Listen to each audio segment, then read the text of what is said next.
Hello guys, welcome back to आपको नमस्कार। स्वागत है आप सभी का। मैं आपके साथ उत्कर्ष मिश्रा और आपका स्वागत है एनआरसी पोर्टल यूट्यूब चैनल पर, जहां पर आपको सीटेट और टेट की प्रिपरेशन कराई जाती रहती है। और यहां पर आपको आज ये दूसरा क्लास है, सेकंड क्लास है सीडीपी प्रैक्टिस सेट यानी कि बाल विकास और शिक्षा शास्त्र को लेकर। यदि आपने अभी तक पहला प्रैक्टिस सेट नहीं सॉल्व करा हो तो आपको डिस्क्रिप्शन बॉक्स में लिंक मिल जाएगा। आप प्रैक्टिस सेट को पहले पेपर को जरूर सॉल्व करें और बिल्कुल नए प्रश्नों पर आधारित प्रैक्टिस सेट रहता है, जिससे कि आप सभी लोग सीटेट और टेट में अच्छे नंबर ला सकें। और वीडियो की लिंक को मैक्सिमम शेयर कर देना, क्योंकि बिकॉज ये total practice set free of cost and निःशुल्क है।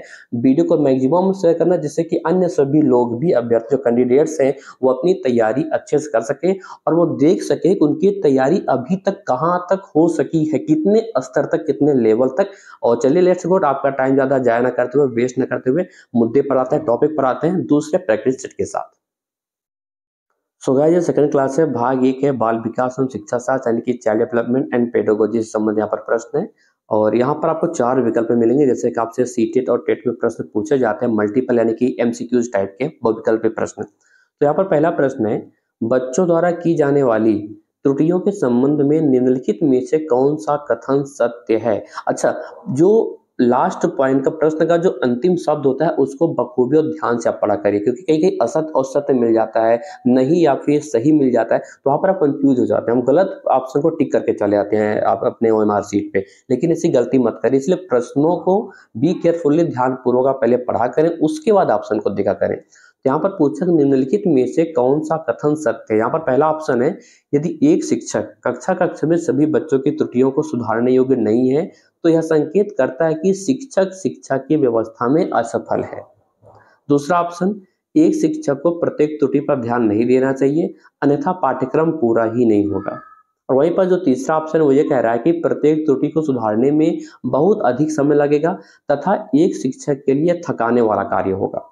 लास्ट ऑप्शन ये है, स्वयं बच्चों द्वारा त्रुटियों को सुधारा जा सकता है, इसीलिए शिक्षक को उन्हें तुरंत ही नहीं सुधारना चाहिए। अब आपको क्या लगता है इसमें से कौन सा ऑप्शन सही है। देखिए, यहाँ पर बात करें तो ए इज द राइट आंसर, क्योंकि सही बात है कि यदि एक शिक्षक कक्षा में सभी बच्चों की त्रुटियों को सुधारने योग्य नहीं है तो इसका मतलब यही है कि जो भाई जो शिक्षक है, टीचर है, वो शिक्षा की व्यवस्था में असफल है। और यही सही बात है भाई, एक शिक्षक को प्रत्येक त्रुटि पर ध्यान नहीं देना चाहिए, अन्यथा पाठ्यक्रम पूरा नहीं होगा, ऐसा तो कह नहीं सकते। एक एक त्रुटि पर, एक एक बिंदु पर जो है टीचर को पूरा ध्यान देना होगा, कहाँ गलतियां हो रही, कहाँ गलतियां नहीं हो रही है। ठीक है, तो इसका A is the right answer. दूसरा प्रश्न ये है कि नर्सरी कक्षा में शुरुआत करने के लिए कौन सी विषय वस्तु, इनकी थीम सबसे अच्छी है, सबसे बेस्ट है। पहला ऑप्शन है मेरा परिवार, मेरा विद्यालय, मेरा परिवार, मेरा प्रिय मित्र या फिर मेरा पड़ोस। इसमें से B is the right answer, मेरा परिवार, क्योंकि नर्सरी कक्षा में शुरुआत करने के लिए मेरा परिवार विषय वस्तु सबसे अच्छी है, एक प्ले ग्रुप लेवल में।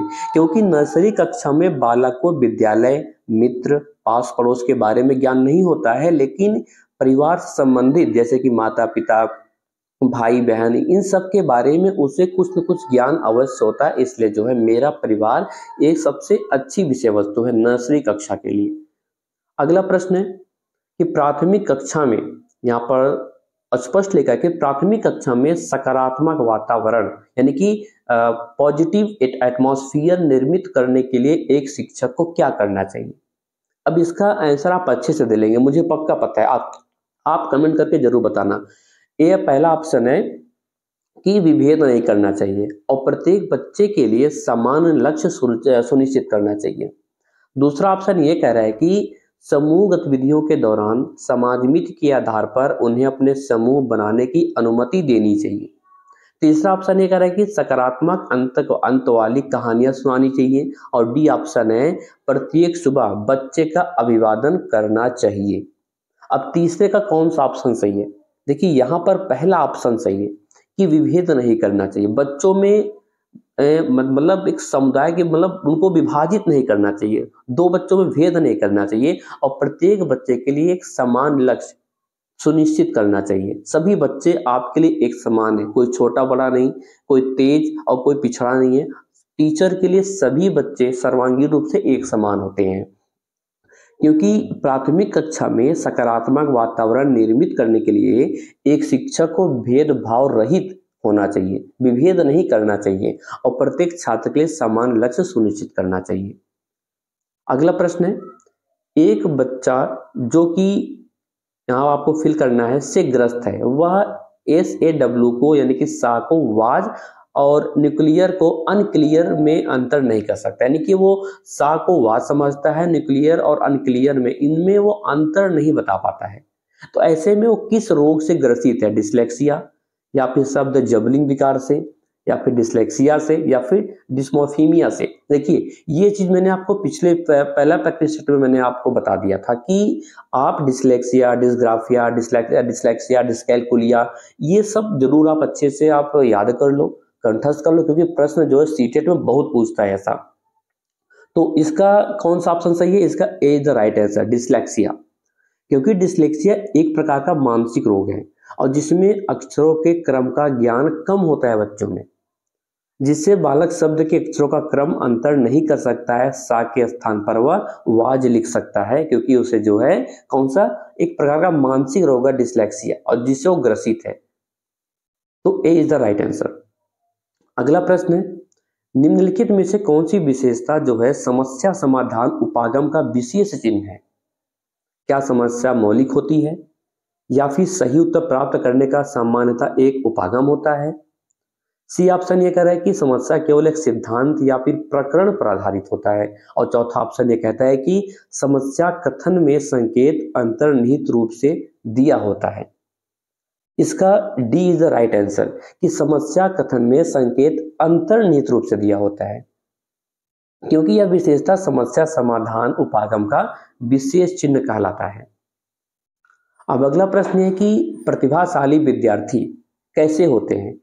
शिक्षकों से स्वतंत्र होते हैं, स्वभाव में अंतर्मुखी होते हैं, या फिर अपनी आवश्यकताओं को दृढ़ता पूर्वक नहीं कह पाते, या फिर अपने निर्णयों में आत्मनिर्भर होते हैं। तो इसका कौन सा ऑप्शन सही है? इसका D is the right answer है। प्रतिभाशाली छात्र सदैव निर्णयों में आत्मनिर्भर होते हैं, जितने भी प्रतिभाशाली विद्यार्थी होते हैं। अगला प्रश्न क्या है? अगला प्रश्न यह है कि चिंतन के सूचना प्रक्रमण सिद्धांत में निम्नलिखित चरण आते हैं, तो इनका सही चरण का जो क्रम है वो कौन सा सही है? जैसे कि प्रतिक्रिया क्रियान्वयन, प्रतिक्रिया चयन, श्रेणीकरण और घूर्व प्रक्रमण। तो आप सबको पता है कि सबसे पहले आता है पूर्व प्रक्रमण, उसके बाद आता है श्रेणीकरण, उसके बाद आता है प्रतिक्रिया चयन और उसके बाद प्रतिक्रिया क्रियान्वयन, यानी कि घ, ग, ख और क। तो इसमें से कहां पर आपको मिलेगा? ये मिलेगा डी ऑप्शन में। ठीक, यहां पर देखिए डी ऑप्शन लिखा है कि जो पूर्व प्रक्रमण, श्रेणीकरण, प्रतिक्रिया चयन और प्रतिक्रिया क्रियान्वयन, ये इसका राइट आंसर है डी। अब इसके बाद जो अगला प्रश्न है वो ये है कि सीखने संबंधी नियोग्यताएं सामान्यतः कैसी होती हैं, कैसी पाई जाती हैं? तो औसत से श्रेष्ठ बुद्धि लब्ध वाले बच्चों में पाई जाती हैं, या फिर लड़कियों की तुलना में अधिकतर लड़कों में पाई जाती है, या फिर अधिकतर उन बच्चों में पाई जाती है जो शहरी क्षेत्रों की अपेक्षा ग्रामीण क्षेत्रों से संबंध रखते हैं, या फिर उन बच्चों में पाई जाती है विशेषता जिनके पैतृक अभिभावक इस प्रकार की समस्याओं से ग्रसित होते हैं। तो इसका D is the right answer, क्योंकि ये जनित होता है। ये जो सीखने संबंधी नियोग्यताएं हैं सामान्यतः उन बच्चों में पाई जाती है जो विशेषता जिनके पैतृक अभिभावक इस प्रकार की समस्याओं से ग्रसित होते हैं, क्योंकि ये कैसा जनित है? ये जनित रोग है, इसीलिए नियोग्यता है। अब अगला प्रश्न ये है कि मोनिका जो गणित की शिक्षिका है, राधिका से एक प्रश्न पूछती है। राधिका से कोई उत्तर न मिलने पर वह तुरंत मोहन से दूसरा प्रश्न पूछ बैठती है। जब उसे महसूस होता है कि मोहन उत्तर बताने में संघर्ष कर रहा है तो अपने प्रश्न के शब्दों को बदलती है और मोनिका की यह प्रवृत्ति प्रदर्शित करती है कि वह कैसी है। ये जो मोनिका टीचर है गणित की, उसकी जो यह प्रवृत्ति है वो क्या प्रदर्शित करती है? पहला ऑप्शन है, इस तथ्य को पूर्णतः परिचित है कि राधिका सवालों के जवाब देने के योग्य नहीं है, या फिर अपने सवाल के प्रति थोड़ा घबरा गई है, या फिर मोहन का पक्ष लेकर लिंग भूमिकाओं में रूढ़िबद्धता को बढ़ावा देती है। या फिर राधिका को किसी उलझनपूर्ण स्थिति में नहीं डालना चाहिए। देखिए, कोई जेंडर विभेद नहीं करना चाहिए पढ़ाई के दौरान, शिक्षण और शिक्षण के समय, ठीक है, ये स्पष्ट आप समझ लो। तो यहाँ पर इसका जो राइट आंसर है वो सी है, क्योंकि जो मोहन का पक्ष लेकर लिंग भूमिकाओं में रूढ़िबद्धता को ये बढ़ावा दे रही है। इसका सी इज द राइट आंसर है। अगला प्रश्न है, सीखने के लिए आकलन निम्नलिखित का ध्यान रखता है किसके सिवाय? सिवाय विद्यार्थियों की क्षमताएं, या फिर सिवाय विद्यार्थियों की आवश्यकताएं, या फिर सिवाय विद्यार्थियों की त्रुटियां, या फिर विद्यार्थियों की अधिगम शैलियां। इसका कौन सा ऑप्शन सही है? इसका B is the right answer. भाई, विद्यार्थियों की आवश्यकताएं, क्योंकि सीखने के लिए आकलन विद्यार्थियों की आवश्यकता का ध्यान नहीं रखता है, जबकि सीखने के लिए आकलन विद्यार्थियों की क्षमताओं, उनकी त्रुटियों एवं अधिगम शैलियों का ध्यान रखता है। तो ये आप इसका B is the right answer है। अगला प्रश्न क्या है? अगला प्रश्न है कि एक समान जुड़वा भाइयों में से एक को सामाजिक आर्थिक रूप से धनाढ्य परिवार द्वारा गोद लिया गया, यानी कि दो जुड़वा भाई थे, उनमें से एक को सामाजिक आर्थिक रूप से धनाढ्य परिवार था, उनको गोद लिया, और दूसरे को एक निर्धन परिवार द्वारा गोद लिया गया। 1 वर्ष के बाद उनके बुद्धि लब्धांक, यानी कि उनकी IQ है, इंटेलिजेंट क्वोटिएंट है, बुद्धि लब्धांक के बारे में निम्नलिखित में से क्या अवलोकित होने की सर्वाधिक संभावना है? अब इसका यहाँ पर 4 ऑप्शन है। पहला, दोनों समान रूप से अंक प्राप्त करेंगे, या फिर धनी सामाजिक आर्थिक परिवार वाले लड़के की अपेक्षा निर्धन परिवार वाला लड़का अधिक अंक प्राप्त करेगा। सी ऑप्शन कह रहा है कि सामाजिक आर्थिक स्तर बुद्धि लब्धांक को प्रभावित नहीं करता है। चौथा ऑप्शन ये कह रहा है कि निर्धन परिवार वाले लड़के की अपेक्षा धनी सामाजिक परिवार वाला लड़का अधिक अंक प्राप्त करेगा। तो इसमें कौन सा ऑप्शन सही है? इसका सी इज द राइट आंसर, क्योंकि किसी भी प्रकार से बच्चों के बुद्धि लब्धांक को सामाजिक आर्थिक स्तर जो है ये प्रभावित करता ही नहीं है। जो बुद्धि लब्धि होती है वो सामाजिक आर्थिक रूप से कभी प्रभावित ही हो ही नहीं सकती, साइड इफेक्टेड हो ही नहीं सकती। सी इज द राइट आंसर।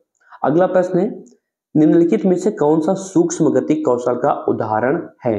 दौड़ना, लिखना, चढ़ना, या फिर फुदकना। तो इसका सूक्ष्म गति कौशल के बारे में पूछ रहा है कि सूक्ष्म गति कौशल का इसमें से कौन सा उदाहरण एकदम सही या सटीक है? तो इसका बता दूं आपको, B is the right answer, लिखना, क्योंकि सूक्ष्म गति कौशल शारीरिक क्रियाओं से है, जिसमें दौड़ना, चढ़ना, फुदकना ये सभी आते हैं, जबकि लिखना जो है ये सूक्ष्म गति कौशल के अंतर्गत नहीं आता है, सूक्ष्म गति कौशल के अंतर्गत ये नहीं आता। अब अगला प्रश्न है कि वाइगोत्स्की, आप लोगों ने एक साइकोलॉजिस्ट है, मनोवैज्ञानिक है वाइगोत्स्की, तो वाइगोत्स्की के सिद्धांत का निहितार्थ इनमें से क्या है? पहला ऑप्शन है कि प्रत्येक विद्यार्थी को व्यक्तिगत रूप से दत्त कार्य देना, यानी कि गृह कार्य देना। बी ऑप्शन ये कह रहा है कि प्रारंभिक व्याख्या के बाद कठिन सवालों को हल करने में बच्चे की सहायता करना। सी ऑप्शन ये कहता है कि बच्चे उन बच्चों की संगति में श्रेष्ठतम रूप से सीख सकते हैं जिनका बुद्धि लब्धांक, यानी कि IQ से कम होता है। और डी ऑप्शन ये कह रहा है कि सहयोगात्मक समस्या समाधान। तो इसमें से कौन सा ऑप्शन सही है? इसमें D is the right answer, क्योंकि अगर यदि ये देखा जाए कि वाइगोत्स्की के अनुसार देखा जाए तो जो ज्ञान होता है ये बाह्य वातावरण में स्थित और तथा सहयोगी होता है, यानी कि ज्ञान विभिन्न व्यक्ति और वातावरण जैसे वस्तुओं, औजार, किताब, मानव द्वारा निर्मित वस्तु, ये सब, और समुदाय हो गया जिनमें व्यक्ति रहता हो, इन सब में वितरित होता है। और यह सिद्धांत सुझाता है कि दूसरों के साथ अंतःक्रिया और सहयोगात्मक क्रियाओं द्वारा जानने की प्रक्रिया गुणात्मक रूप से श्रेष्ठ होती है। ये वाइगोत्स्की के सिद्धांत के निहितार्थ का अर्थ होता है, यानी कि सहयोगात्मक समस्या समाधान। D is the right answer. अगला प्रश्न है कि किशोर का अनुभव कर सकते हैं, किसका अनुभव कर सकते हैं? दुश्चिंता और स्वयं से सरोकार का, या फिर बचपन में किए गए अपराधों के प्रति डर के भाव का, या फिर आत्मसिद्धि के भाव का, या फिर जीवन के बारे में परितृप्ति के भाव का। तो आपको क्या लगता है? इसका A is the right answer. दुश्चिंता और स्वयं से सरोकार के भाव का अनुभव किशोर कर सकते हैं, क्योंकि वह अपने रंग रूप, स्वास्थ्य, मान सम्मान, आर्थिक स्थिति, सामाजिक स्वीकृति, शैक्षिक प्रगति, भावी व्यवस्था, इन सब के प्रति वो सदैव हमेशा जो है व्यग्र रहते हैं। तो इसलिए दुश्चिंता और स्वयं से सरोकार का अनुभव वो कर सकते हैं। अगला प्रश्न है, शारीरिक रूप से सक्षम बच्चों को सामान्यतः क्या होता है? कौन सा रोग? डिस्थीमिया, डिस्कैल्कुलिया, ये तो डिस्कैल्कुलिया गणित संबंधित है, कोई मतलब नहीं है। Dyslexia, dysgraphia. देखिए वही प्रश्न बार बार रिपीट होता है और मैं आपको बार बार कहता हूँ इन सब के बारे में अच्छे से आप बी केयरफुली रीड कर लो, अच्छे से याद कर लो, क्योंकि सीटेट में जरूर पूछता है। 100 में 99.99% ऐसे प्रश्न आपको जरूर मिलेंगे जो कि दिसंबर में एग्जाम होने वाला है। तो इसका D is the right answer, dysgraphia. क्योंकि डिस्ग्राफिया कोई रोग नहीं है बल्कि एक प्रकार का विकार होता है, हम इसे रोग नहीं कह सकते, ये एक विकार होता है जो शारीरिक रूप से सक्षम बच्चों में सामान्यतः पाया जाता है। इसमें बच्चे की जो लिखावट है और समझने की क्षमता है उस पर बहुत बड़ा असर पड़ता है डिस्ग्राफिया का। अगला प्रश्न है, आंशिक पुनर्बलन क्या है? सतत पुनर्बलन की अपेक्षा कम प्रभावी होता है, वास्तविक कक्षा कक्ष में अनुप्रयुक्त नहीं किया जा सकता, पशुओं को प्रशिक्षित करने में सर्वाधिक कार्य करता है, या फिर सतत पुनर्बलन की अपेक्षा अधिक प्रभावी होता है। आंशिक पुनर्बलन, ये D is the right answer, क्योंकि सतत पुनर्बलन की अपेक्षा अधिक प्रभावी होता है। क्योंकि ये आंशिक पुनर्बलन से मतलब है कि कई सही अनुक्रियाओं के बाद ये पुनर्बलन देने से होता है, यानी कि यह सतत पुनर्बलन की अपेक्षा अधिक प्रभावी होता है, क्योंकि इसमें छात्र को किस अनुक्रिया पर पुनर्बलन मिलेगा इसका पता ही नहीं होता है। इससे वह प्रत्येक अनुक्रिया को तत्परता से करता है क्योंकि उसे मालूम ही नहीं होता। चलिए, D is the right answer. अगला प्रश्न क्या है? अगला क्वेश्चन ये है कि एक सशक्त विद्यालय अपने शिक्षकों में निम्नलिखित योग्यताओं में से किसे सर्वाधिक बढ़ावा देगा? अनुशासित स्वभाव, प्रतिस्पर्धात्मक अभिवृत्ति, परीक्षण करने की प्रवृत्ति, या फिर स्मृति। तो इसका B is the right answer, प्रतिस्पर्धात्मक प्रवृत्ति ये राइट आंसर है, क्योंकि एक सशक्त विद्यालय अपने शिक्षकों में निम्नलिखित योग्यताओं में से सदैव प्रतिस्पर्धात्मक अभिवृत्ति को सर्वाधिक बढ़ावा देगा। अगला प्रश्न है कि निम्नलिखित में से अंतः विषयी अनुदेशन का जो सर्वोत्कृष्ट लाभ है वह क्या है? यहाँ देखिए 4 ऑप्शन मिलेगा। पहला ऑप्शन है कि पाठ्य योजना बनाने और गतिविधियों में शिक्षकों को अधिक लचीलेपन की अनुमति होती है, या फिर विद्यार्थियों को सीखे गए ज्ञान का बहु संदर्भों पर अनुप्रयोग करने और सामान्यीकृत करने के अवसर दिए जाते हैं, या फिर प्रकरणों की विविधता जिन्हें परंपरागत पाठ्यचर्या में संबोधित किए जाने की आवश्यकता है उससे शिक्षकों के अभिभूत होने की कम संभावना होती है, या फिर विद्यार्थियों में विभिन्न विषय क्षेत्रों के विशेष प्रकरणों के प्रति नापसंदगी विकसित होने की कम संभावना होती है। तो देखा जाए तो इसका जो बी आंसर है वो राइट है, सही आंसर बी है इसका, क्योंकि अंतः विषयी अनुदेशन का जो सर्वोत्कृष्ट लाभ है वो ये है कि विद्यार्थियों को सीखे गए नए ज्ञान का बहुत संदर्भों में अनुप्रयोग करने और सामान्यीकृत करने के अवसर यहाँ पर दिए जाते हैं। तो इसका B is the right answer. देखिए अंतः विषय अनुदेशन का जो सबसे उत्कृष्ट लाभ है वो यही है कि विद्यार्थियों को सीखे गए ज्ञान का बहुत संदर्भों में अनुप्रयोग करने और सामान्यीकृत करने के अवसर दिए जाते हैं। अगला प्रश्न क्या है? अगला प्रश्न है कि वे शिक्षार्थी जो समृद्ध ज्ञान और शैक्षणिक दक्षता की हार्दिक इच्छा प्रदर्शित करते हैं उनके पास होता है, क्या होता है? निष्पादन उपागम अभिविन्यास, निष्पादन परिहार अभिविन्यास, कार्य परिहार अभिविन्यास, या फिर नैपुण्यता अभिविन्यास। बहुत ही सटीक प्रश्न है और बहुत ही देखा जाए तो अच्छा प्रश्न है ये, और ऐसे प्रश्न आपको सीटेट और टेट में भी देखने को मिलते हैं, पेडागोजी में और खासकर सीटेट सीडीपी में। तो इसका A is the right answer, क्योंकि जिन शिक्षार्थियों के पास निष्पादन उपागम अभिविन्यास होता है वे शिक्षार्थी समृद्ध ज्ञान और शैक्षणिक दक्षता की हार्दिक इच्छा प्रदर्शित करते हैं, इसलिए सिद्धांत उपागम अभिविन्यास जो है उनके पास होता है। अगला प्रश्न क्या है? अगला प्रश्न ये कह रहा है कि शिक्षक के अलावा, यहाँ पर स्पेस दिया है, यहाँ पर जो राइट आंसर है वो फिल होगा। तो शिक्षक के अलावा निम्नलिखित सभी को करते हुए समस्या समाधान को विद्यार्थियों के लिए मजेदार बना सकता है।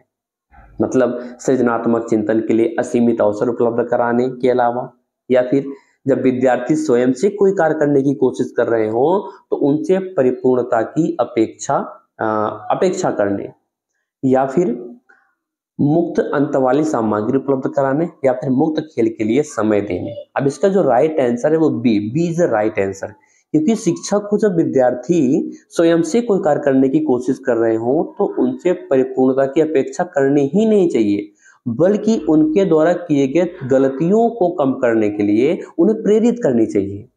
इसलिए विद्यार्थियों से परिपूर्णता की अपेक्षा न करके समस्या समाधान को रोचक बनाया जा सकता है। इन सब की अपेक्षा कर लो, सृजनात्मक चिंतन की अपेक्षा कर लो, मुक्त अंत वाली सामग्री उपलब्ध कराने की अपेक्षा कर लो, मुक्त खेल के लिए समय देने की जो है उनसे बिल्कुल अपेक्षा कर लो, लेकिन ये मत करो। कौन सी? जब विद्यार्थी स्वयं से कोई कार्य करने की कोशिश कर रहे हो तो उनसे परिपूर्णता वो 100% कर ही देगा, ऐसा उनसे बिल्कुल आप चाह मत करो, कोशिश मत करो, ऐसा कर लेंगे।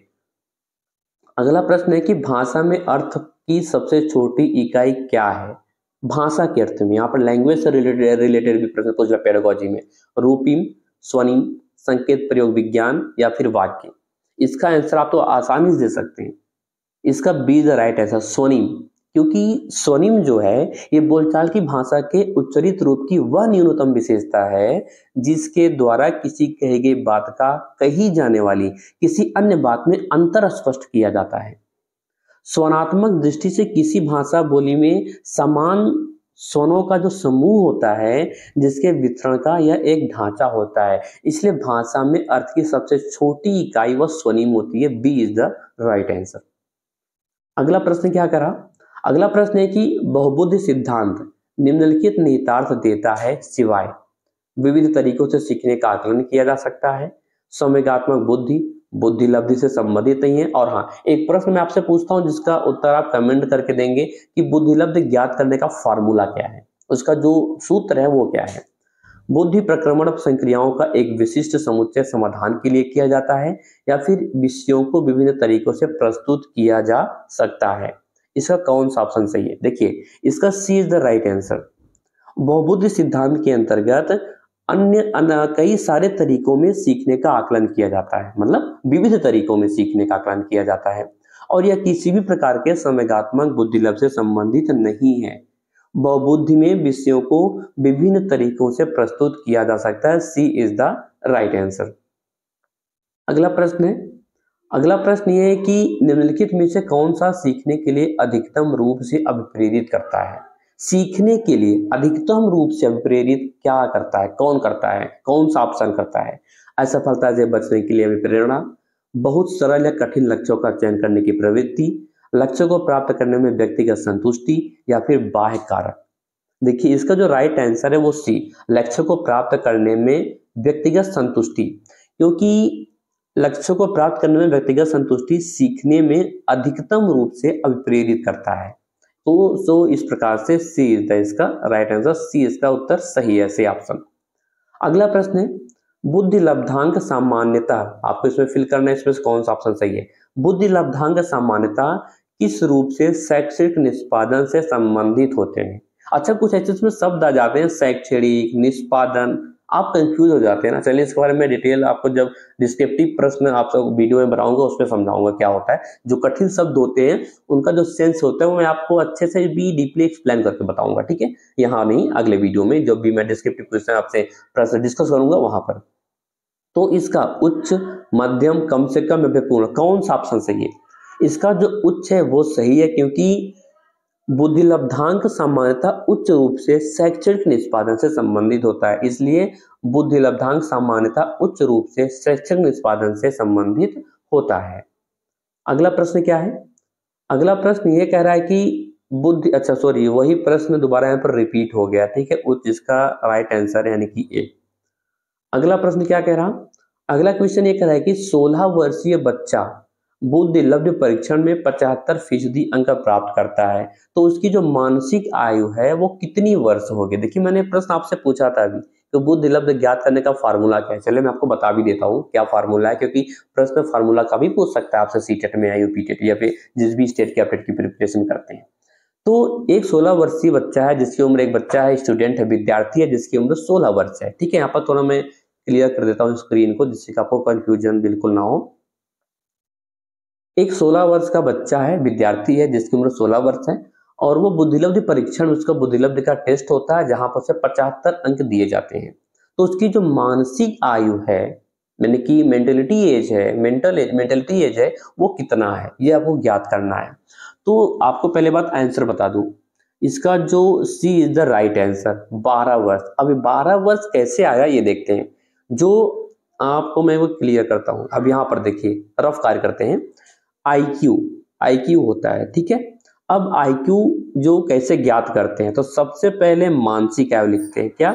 मानसिक आयु यानी कि मेंटलिटी एज अपान यानी कि बटा सीए। सीए का मतलब हो गया आपका वास्तविक आयु, यानी कि उसकी मानसिक आयु और वास्तविक आयु, एंड इसको हम मल्टीप्लाई कर देंगे 100 से। ये फार्मूला है, इसी हिसाब से हम ज्ञात करते हैं, ठीक है। तो यहां पर देख सकते हैं आपने ज्ञात किया, तो मान लीजिए उसका जो आईक्यू कितना आ रहा है, उसका आईक्यू आ रहा है 75, ठीक है, 75 आ रहा। तो 75 इंटू हम कितना करेंगे, उसकी एज कितनी है, उसकी एज है 16, यहां पर हम 16 लिखे। अब उसके नीचे हम आएंगे, अब यहां पर हम 100 कर देंगे, ठीक। ज्ञात कर लीजिए आप कितना आएगा, जब इसको आप सॉल्व करेंगे तो यहाँ पर आपको 12 वर्ष मिलेगा। तो इसका सी इज द राइट आंसर, 12 वर्ष है। ओके, चलिए अगला प्रश्न। अगला प्रश्न ये है कि विद्यार्थियों के पोर्टफोलियो के लिए सामग्री का चयन करते समय का जरूर होना चाहिए। किसका? अन्य शिक्षकों समावेशन, विद्यार्थियों समावेशन, अभिभावकों समावेशन, या फिर विद्यार्थियों बहिष्करण। इसका कौन सा ऑप्शन सही है? इसका B is the right answer है। B is the right answer. क्या है? विद्यार्थियों और समावेशन, यानी कि विद्यार्थियों के पोर्टफोलियो के लिए सामग्री का चयन करते समय विद्यार्थियों का समावेशन जरूर होना चाहिए। क्यों होना चाहिए भाई? विद्यार्थियों के पोर्टफोलियो में सामग्री का चयन करते समय विद्यार्थियों का समावेशन होना चाहिए, ना कि शिक्षक का समावेशन होते कहीं कि आप अभिभावक का समावेशन कर दो या फिर विद्यार्थियों का बहिष्करण कर दो। ये तो बिल्कुल गलत है, ये भी गलत है। अभिभावक तो पढ़ने आते नहीं, बच्चे पढ़ने आते हैं, ठीक है। अन्य शिक्षक, उनका समावेशन क्यों करेंगे भाई? भाई जो पढ़ने आता है, जो शिक्षण, जो पढ़ाई कर रहा है, उसका समावेशन करेंगे। सो इसका B is the right answer. अगला प्रश्न है कि सफल समावेशन को निम्नलिखित की आवश्यकता होती है सिवाय संवेदनशील बनाना, पृथक्करण, पृथक्करण का मतलब अलगावीकरण कह सकते हैं, अभिभावकों की भागीदारी, या फिर क्षमता संवर्धन। तो इसका जो राइट आंसर है वो है बी, पृथक्करण। क्योंकि सफल समावेशन के लिए शिक्षक को संवेदनशील होना और अभिभावकों की भागीदारी तथा छात्रों को क्षमता संवर्धन के लिए आवश्यक होता है, सिवाय पृथक्करण के, क्योंकि पृथक्करण नहीं होना चाहिए। अगला प्रश्न क्या है? अगला प्रश्न ये है कि विद्यालय में लिंग भेदभाव से बचने का सर्वोत्तम तरीका क्या हो सकता है, यानी कि सबसे अच्छा तरीका। विद्यालय में कक्षा में किसी भी बच्चों से, पुरुष हो, आप बालक हो बालिका हो, उनसे लिंग भेदभाव ना किया जाए, जेंडर भेदभाव ना किया जाए। उसका सबसे अच्छा तरीका क्या है? शिक्षकों द्वारा उनके लिंग पक्षपातपूर्ण व्यवहारों का अधिसंज्ञान, या फिर पूरे से महिला शिक्षकों को समान संख्या में भर्ती करना, या फिर विद्यालय में लिंग भेदभाव को दूर करने के लिए नियम बनाना और कड़ाई से उसका पालन करवाना। डी ऑप्शन क्या कह रहा है? ये कह रहा है कि संगीत प्रतियोगिता के लिए लड़कियों की अपेक्षा अधिक लड़कों का चयन करना। भाई लिंग भेदभाव ना हो, इसका सबसे अच्छा जो उदाहरण है वो क्या हो सकता है? सो इसका A is the right answer. क्योंकि विद्यालय में लिंग भेदभाव से बचने का सबसे अच्छा तरीका है शिक्षकों द्वारा उनके लिंग पक्षपातपूर्ण व्यवहारों का अधिसंज्ञान करना। ए इज द राइट आंसर। अब जो यहाँ पर अगला प्रश्न है वो क्या है? वो ये कह रहा है कि सह शैक्षणिक क्षेत्रों में निष्पादन के आधार पर शैक्षणिक क्षेत्रों में निष्पादन के स्तर को बढ़ाने का औचित्य स्थापन किस आधार पर किया जा सकता है? यह हाथ से किए जाने वाले श्रम के प्रति सम्मान विकसित करता है, या फिर यह वैयक्तिक भिन्नताओं को संतुष्ट करता है, या फिर यह हास्याकृत विद्यार्थियों के लिए प्रतिपूरक भेदभाव की नीति का अनुगमन करता है। और डी ऑप्शन ये कहता है कि यह सार्वभौमिक धारणा की रिटेंशन को सुनिश्चित करता है। सो इसका B is the right answer. यह वैयक्तिक भिन्नताओं को संतुष्ट करता है, क्योंकि शैक्षणिक क्षेत्रों में निष्पादन के आधार पर शैक्षणिक क्षेत्रों में निष्पादन के स्तर को बढ़ाने का औचित्य ये व्यक्तिगत भिन्नताओं को या व्यक्तिगत विभिन्नताओं को संतुष्ट करता है। अब आज का जो अंतिम प्रश्न है वो क्या है वो देख लेते हैं। अंतिम प्रश्न ये है कि विद्यालय में नियमित उपस्थिति के लिए वंचित बच्चों को प्रोत्साहित करने का निम्नलिखित में से कौन सा तरीका सर्वाधिक उपयुक्त होता है? सबसे ज्यादा उपयुक्त, सबसे अच्छा कौन सा यहाँ पर तरीका सबसे बढ़िया है, दी बेस्ट है? आवासीय विद्यालय खोजना, या फिर बच्चों को विद्यालय आने की अनुमति न देने को कानूनन दंडनीय अपराध बनाया जाना? ये तो बिल्कुल गलत है, ऐसा तो नहीं होना चाहिए। ए कुछ हद तक सही दिख रहा है अभी तक, ये बी वाला तो बिल्कुल गलत है। सी ऑप्शन क्या कह रहा है? सी ऑप्शन ये कह रहा है कि विद्यालय द्वारा बच्चों को एकत्रित करने वाले एक व्यक्ति को नियुक्त किया जाए जो प्रतिदिन घरों से बच्चों को लेकर आए। ऐसा तो कर नहीं सकते, प्रभावित होगा शिक्षण कार्य, प्रभावित होगा शिक्षणेतर कार्य, प्रभावित होगा। डी ऑप्शन ये कह रहा है कि बच्चों को आकर्षित करने के लिए प्रतिदिन 5 रुपए देना। भाई इनको प्रोत्साहित किया जाए लेकिन धन देकर नहीं, धन जो है धन देकर नहीं, रुपए पैसे देकर बिल्कुल नहीं, और दंड देकर भी नहीं। तो इसका जो सबसे सटीक ऑप्शन हमें दिख रहा है वो ए, और ए इसका राइट आंसर भी है, आवासीय विद्यालय खोलना। क्योंकि विद्यालय में नियमित उपस्थिति के लिए वंचित बच्चों को प्रोत्साहित करने के लिए आवासीय विद्यालय खोलने का सबसे अच्छा तरीका उपयुक्त होता है, इसमें है, मतलब इस ऑप्शन में सबसे अच्छा तो तरीका है वो यही है। सो गाइस ये था आज का प्रैक्टिस सेट जो आपको देखने को मिला। देखो कंफ्यूजन हो बिल्कुल आप कमेंट सेक्शन में कमेंट करके पूछ लेना, या फिर आपको डिस्क्रिप्शन बॉक्स में Telegram group and WhatsApp channel and WhatsApp group का लिंक मिल जाएगा, उसको जरूर आप ज्वाइन करो और अपने डाउट्स को आप वहां पर क्लियर कर सकते हो। चलिए मिलते हैं अगले वीडियो में एक नई जानकारी के साथ, नए सोच के साथ, अगले नए प्रैक्टिस सेट के साथ।